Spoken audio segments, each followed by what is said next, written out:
ვუიმე როგორ დაბერებულა იუნა. რა ვქნათ, მონიკა ბელუჩი თუ დაბერდა და ბრიჯიტ ბარდო გარდაიცვალა. რამდენი წლის ხარ ალექს? 32.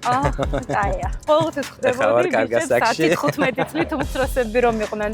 არასოდეს მიფიქრია რომ მე საქართველოს დავტოვებ. რატომ ღელა ვერ ხდები? ამჩნევთ რომ აკანკალებს. შენი პატრიოტიზმის გრძნობა რომ ბატარეაზე იყოს რამდენი პროცენტით იქნებოდა დატენილი? მე ჩემს სამშობლოს არ ვუღალატე, არ მიღალატია. შენი თვითდაჯერებულობის კოეფიციენტი მერყეობს ხოლმე თუ არა? მელაპარაკები და მე აი ასე ამას ვიკვნებ. არ შემდგარი ვინ ხარ? ზოგი ქალი ცოლად არიბადება. ვერ შემდგარი თუ არ შემდგარი? არც და ვერც. კლიტა დავადე მამაკაცებთან ურთიერთობას. გასაღები შეინახეთ თუ წყალში? არა, ქართულ მამაკაცს შეიძლება 2 წელი ხვდებოდე და ვერ მიხვდე რომ ოფიციალურ ურთიერთობაშია შვილები ყავს. არ იფიქრონეს რამდენი კაცი უყვარდა, მაგრამ მიყვარდა, იმიტომ რომ მიყვარდათ ხომ არ გძულდათ? არა, ჩემ ვიღაცამ დაწერა Facebook-ზე კესარია მოკლეს. ყველას თხოვე რომ ძალიან გთხოვთ, არ ჩამიგდოთ ფოტოები.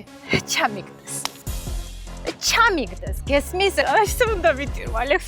შენი თმის მოვლის საშუალებები გაუმჯობესდა თუ არა მაშინ ხაიც? ძალიან კარგი საშუალება იყო. გაბოროტებული თუ ყოფილ ხარ როდის მე? კი, და გეტყვით მიზეს. სექსის მუზეუმში დავდიოდი, იქ ხვდებოდი ერთ-ერთ მეპატრონე. სექს მუშაკობა ამერიკაში საპატიო პროფესია. ნადირობის ქალღმერთი რო იყო, როგორ მამაკაც მოინადირებდი? ალექს, ხო, შევთანხმდით რომ მე ერთი ადამიანი ჩემთვის ძალიან ცოტაა. ჩემპიონი რაში ხარ? სექსში ვიქნები, ოქროს მედალს ავიღებ. ძალიან მაბრაზებდა პოლიტიკა და საცოდავი სააკაშვილი, რაც მე მაგას პლაკატები და სკეჩები მივუძღვენი, მაგრამ თურმე მენოპაუზის ბრალი ყოფილა. ალექს, ეს იყო პირველად, როდესაც მე ვიფიქრე, რომ მე გაჟონვა დამემართება. სხვა ადამიანების მიმართ თქვენი ემპათიის იმპულსს რა ათამაშებს? ძალიან მნიშვნელოვანია. ვეზიარე ახლა კათოლიკურ ეკლესიაში. მაზიარეს, როგორც დარჩენი ყველა სხვა, ტრანსი იყო, გეი იყო, ლესბოსელი იყო, ქართველი იყო თუ ამერიკელი თუ ჩინელი იყო. ყველა აზიარეს, სოხოა, ნიუ-იორკია. ამ გადაცემას ქვია უეჭველი ქართველია, უეჭველი არაქართველი რით ხარ?